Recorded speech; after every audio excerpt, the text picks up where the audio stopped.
പൊന്നാര മക്കളെ 3 kilo MDMA police പിടിക്കപ്പെടുന്നതിന് മുന്നും അതിന്റെ ശേഷമുള്ള ഫോളോസ് നോക്കി എത്രത്തോളം മാറ്റം, എത്രത്തോളം ആൾക്കാരെ സപ്പോർട്ട് ചെയ്യുന്നത്. ഇത്തരത്തിലുള്ള ആൾക്കാരൊക്കെ സപ്പോർട്ട് ചെയ്യുന്ന പോലെ പുച്ഛം മാത്രം. ഞാൻ ചോദിക്കട്ടെ, ഇവരൊക്കെയാണ് നമ്മൾ സപ്പോർട്ട് ചെയ്യുന്നത് അല്ലേ? ഇന്നത്തെ കാലത്ത് ഏറ്റവും കൂടുതൽ ലഹരി വേട്ടകളിൽ സ്ത്രീകളെ പിടിക്കപ്പെടുന്നുണ്ട് അല്ലേ? ആ ഒരു സംഘത്തെ എങ്ങനെയായാലും ഒരു സ്ത്രീകളുണ്ടാവും. സ്ത്രീകൾ മാത്രം ഇതിന് മുന്നിട്ട് നടക്കുന്ന ഒരു കാലഘട്ടമായി മാറി. ഇനിയുള്ള കാലത്തൊക്കെ പണ്ടൊക്കെ ചെക്കന്മാരെ കല്യാണം അന്വേഷിച്ച് പോകുമ്പോൾ ഓന് ലഹരി ഉപയോഗിക്കലുണ്ടോ, കഞ്ചാബോ ആൻസോ അതൊക്കെ നോക്കി നടക്കലാ.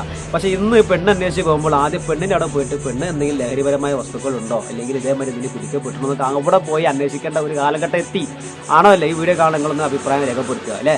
ഏത് ലഹരി വേട്ടയിൽ ഇന്ന് പഠിക്കാൻ പോകുന്ന പെൺകുട്ടികളൊക്കെ ആയിട്ടുള്ള സംഘം അടങ്ങിയിട്ടുണ്ട്. ഏറ്റവും കൂടുതൽ പെൺകുട്ടികളും കൂടി ഈ ഒരു കേസിൽ പിടിക്കപ്പെടുന്നുണ്ട്.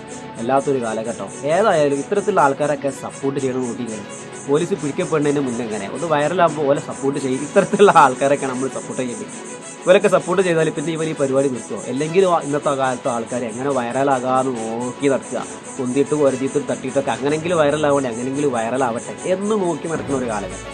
ആ ഒരു കാലഘട്ടം ഇതേമാതിരി കിലോ കണക്കിന് MDMA പിടിച്ച് ഓല നമ്മളാണ്ട് ഫോളോ ചെയ്തിട്ട് അങ്ങോട്ട് സപ്പോർട്ട് ചെയ്യുക.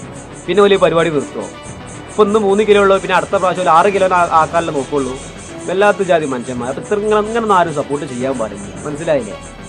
ഒന്നും നല്ല കാര്യമല്ല. ഏതായാലും നിങ്ങളും കൂടി വിലപ്പെട്ട കമന്റുകൾ അഭിപ്രായമായിട്ട് രേഖപ്പെടുത്തുക. നമ്മളങ്ങൾ ആദ്യമേ കാണുന്നെങ്കിൽ ഒന്ന് സപ്പോർട്ട് ചെയ്യുക. അടുത്ത വീഡിയോയിൽ കൂടെ കാണാം. Okay, by.